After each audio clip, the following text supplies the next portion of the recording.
డోర్వేకి స్వాగతం. ఏ manual to self సూచనలు లేదా సమాచారాన్ని అందించే స్వీయ శోధన సాధనం. తీవ్రమైన మరియు నిజాయితీ గల సహ అభ్యాసకుల కోసం ఈ వీడియోల శ్రేణి వేచి ఉంది. In search of sincere seeker. So, మనం ఒక ఓవరాల్ ఫ్రేమ్‌వర్క్ అర్థం చేసుకున్నాం మొత్తం. సో, ఈ ఫ్రేమ్‌వర్క్‌లో ఏంటంటే హ్యూమన్ విత్ యానిమలిస్టిక్ నేచర్ అనే స్థితిలో ప్రెజెంట్ ప్రపంచంలో ఉన్న మనుషులున్నారు. యాక్చువల్‌గా వాళ్ళలో ఉండే డివైన్ ఫ్రాగ్మెంట్ అసోసియేట్ అవ్వటం వల్ల గ్రహించడం జరిగింది. హ్యూమన్ బీయింగ్ అనే ఐడియల్ స్టేట్. ఈ హ్యూమన్ ఎలిమెంట్ స్టేట్ నుండి హ్యూమన్ బీయింగ్ కింద మారాలి. ఈ ట్రాన్స్‌ఫర్మేషన్ పరివర్తన జరగాలి అనే ఉద్దేశ్యంతో రకరకాల స్ట్రక్చర్స్ ఫార్మ్ చేసుకున్నారు. ఆ స్ట్రక్చర్స్‌ని ఎంబోల్డ్ అవుతే ఎకనామిక్ స్ట్రక్చర్ డెవలప్ అయింది. బట్ వీళ్ళనుకున్న హ్యూమన్ ఎలిమెంట్ నుండి హ్యూమన్ బీయింగ్ సాధించడం ప్రాక్టికల్‌గా జరగలేదు. జరగకపోవడానికి కారణం ఏమిటయ్యా అంటే అన్‌సైంటిఫిక్ మెథడాలజీ. అండ్ వాళ్ళు వాడిందల్లా 2 వాడారు. ఒకటి ఫియరు, 2 డిజైర్. సో, మనిషికి సాధారణంగా ఫియరు, డిజైర్ అనేవి ఈ యానిమల్ నుండి హ్యూమన్ డెవలప్ అవ్వడంలో వచ్చినవేవి. అండ్ ఇనిషియల్ స్టేజ్‌లో గూడా ఈ ప్రపంచంలో నువ్వు సర్వైవల్ కోసం అని ఎట్నుండి ఏ నక్షం ఏం జరుగుతుందో అనే ఒక ఫియర్‌లో ఉంటావు. నీ బతుకు కంటిన్యూ అవ్వాలనే డిజైర్‌లో ఉంటావు. అది కావాలి, ఇది కావాలనే డిజైర్‌లో ఉంటావు. సో, డిజైర్, ఫైర్ అనేవి 2 ఫండమెంటల్ ఫోర్సెస్ అవే లైఫ్‌ని రన్ చేస్తాయి. సో, ఈ రెండిటినే వాడుకుంటూ వాళ్ళు social structure, religious structure, moral structure, judicial structure, revolutionary structure, economic structure form చేశారు. అండ్ టార్గెట్ యాక్చువల్‌గా అంటే human animalistic to human being మార్చడం. బట్ అది జరగలేదు. అది జరక్కపోగా ఏం జరిగిందయ్యా అంటే 2 ఎక్స్‌ట్రీమ్ కైండ్స్ ఆఫ్ మనుషులేర్పడ్డారు. వాళ్ళేమిటాయంటే రిజల్ట్ ఇంటెన్సిటీ ఇంప్రాపర్‌గా ఉంటుంది. కానీ హార్మోనియస్‌గా ఉంటుంది. వాళ్ళ థింకింగ్ ఇన్‌స్ట్రుమెంట్.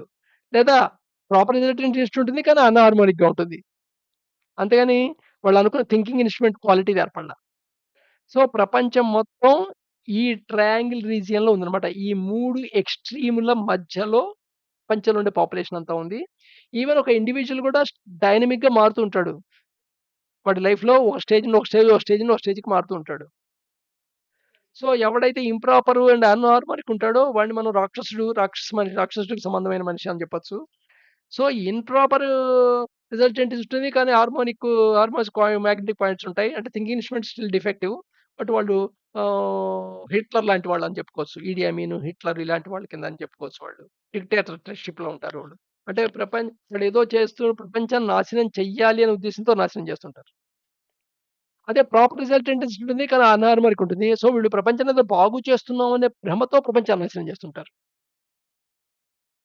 ఒక ఇండివిడ్యువల్ తీసుకుంటే వాడు కూడా లైఫ్‌లో డైనమిక్‌గా మారుతుంటాడు. ఓ స్టేట్ నుండి ఓ స్టేట్‌కి. ఒక మనిషి ఇంకో మనిషిని కంపేర్ చేస్తూ లేదా ఒక సమాజాన్ని ఇంకో సమాజాన్ని కంపేర్ చేస్తూ వాడి స్థితిని వీడి స్థితితో కంపేర్ చేసుకొని వీడు మంచి, చెడు అనుకుంటుంటాడు. రిలేటివ్ స్కేల్‌లో మంచి, చెడు గాని ఓవరాల్‌గా ఏముంది అంతా చెడ్డే.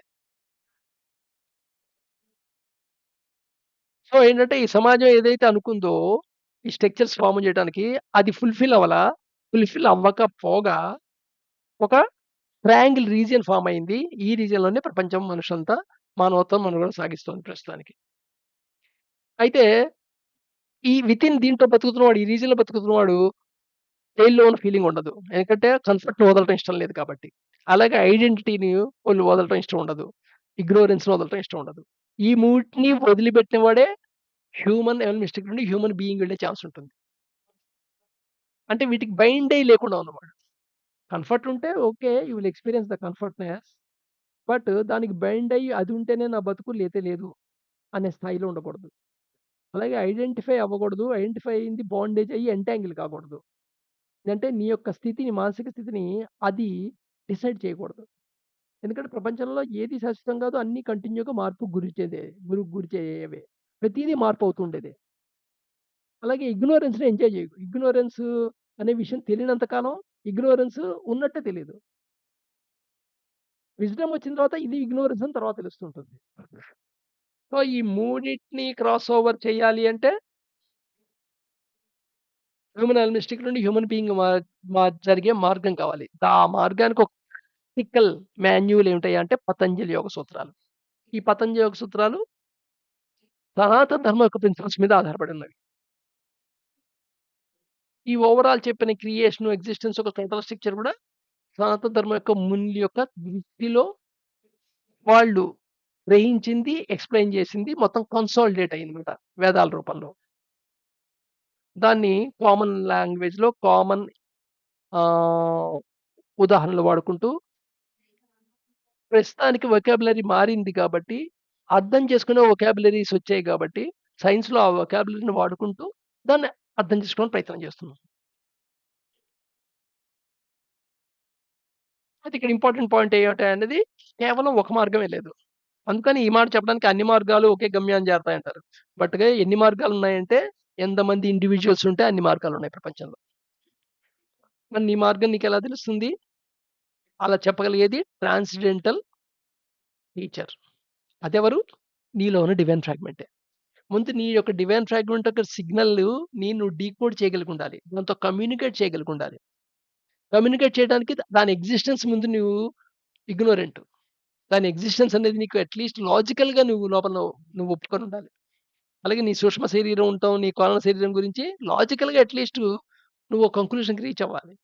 సింపుల్ బిలీఫ్ కాదు. ఇవి మెటీరియల్ థింగ్స్ కాదు కాబట్టి మెటీరియల్‌గా దాన్ని నా ప్రత్యక్ష ప్రమాణం కావాలి అని కోరుకోవద్దు. బట్ మిగతా ప్రమాణాల ప్రకారంగా మటుకు వీటిని నువ్వు రియలైజ్ అవ్వచ్చు. టోటల్‌లో ఏంటాయంటే ఈ ప్రోగ్రెషన్ ఇంపార్టెంటు. 2:4:8:2, 5:5:2, 2:2:1 ఈ మారటాన్ని క్రిటికల్ సర్టెన్ స్టేజ్ అంటారు దాన్ని రీచ్ అవ్వటాన్ని.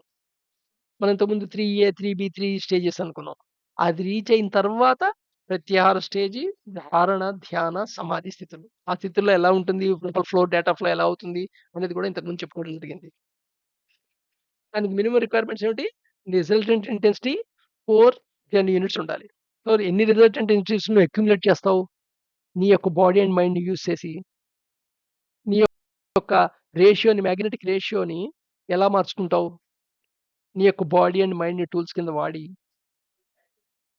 సో, ఇక్కడ ప్రపంచంలో ఈ సక్సెస్ అయిన ప్రతివాడు గ్రంథస్థం కూడా చేస్తుంటాడు గాబట్టి, లేదా వాళ్ళ ఫాలోవర్స్ అయినా చేస్తారు గాబట్టి, నీకు చాలా ఆప్షన్స్ కనపడతాయి. సో, ఒకడి పాత్ నీ పాత్ కాదు. బట్ కానీ ఒకడు ఆ పాత్ ద్వారా సాల్వేషన్ పొందాడు. హ్యూమన్ బీయింగ్ కింద ట్రాన్స్‌ఫర్ అయ్యాడు అనేది ఒక ఎవిడెన్స్. అదొక స్థితి ఉంది అనే దానికి. అందుకోసం బయోపిక్స్ చదవచ్చు. బయోపిక్స్‌లో సపోజ్ ఒక యోగి ఆత్మకథ చదివినా, రమణ మహర్షి కథ చదివినా, వివేకానంద స్టోరీ చదివినా, రామకృష్ణ పరమహంస స్టోరీ చదివినా, త్రిలింగ స్వామి స్టోరీ చదివినా, జిడ్డు కృష్ణమూర్తి గురించి చదివినా, ఇదంటే జస్ట్ ఎవిడెన్స్ అన్నమాట. హ్యూమన్ బీయింగ్ హ్యూమన్ ఎలిమెంట్ నుండి హ్యూమన్ బీయింగ్ స్టేట్‌కి ట్రాన్స్‌ఫర్ అయ్యే అవకాశం ఉంది అనే దానికి ఎవిడెన్స్. సో, పాత మటుకు వాళ్ళ పాత కాదు. వాళ్ళ పాతని అర్థం చేసుకో. కానీ నీ పాత నీకు డిస్కవరీ అవ్వాల్సిందే. నీ పాత నీకు డిస్కవరీ చేయగలిగేది ఎవరున్నారు? నీలో ఉన్న ట్రాన్సెండెంటల్ టీచర్. అంటే నీలో ఉన్న డివైన్ ఫ్రాగ్మెంటే. నీలో ఉన్న ఆత్మే నీ యొక్క సరియైన గురువనమాట. ఇక్కడ మల్టిపుల్ ఆప్షన్స్ కనబడుతుంటాయి. సర్ఫేస్ లెవెల్‌లో చాలా నాలెడ్జ్‌కి మెమరీలోకెళ్తూ ఉంటుంది గదా! చాలా విషయాలు. దాని నుంచి రకరకాల మల్టిపుల్ ఆప్షన్స్ కనబడుతుంటాయి. సైకలాజికల్‌గా ఫీల్ అవుతుంటావు ఏదో ప్రోగ్రెస్ అయితున్నట్టు. ఈ మ్యాజిక్ జరిగింది, ఆ మెరుపులొచ్చాయి, ఈ మెరుపులొచ్చాయి, నాకు ఆ అనుభవం జరిగింది, ఈ అనుభవం జరిగింది. ఇలా అనుభవాలు ఎక్స్‌పీరియన్స్ అవ్వటానికి కాదు. అల్టిమేట్ హ్యూమన్ బీయింగ్ కింద నువ్వు ట్రాన్స్‌ఫర్మేషన్ అవ్వటానికి. ఎవరైతే ట్రాన్స్‌ఫర్ అవుతారో అలాంటి వాడు ఎవరైతే వితిన్ ట్రయాంగిల్ లిమిట్‌లో ఉన్నారో వాళ్ళందరికీ దేవుడిలా కనపడతాడు.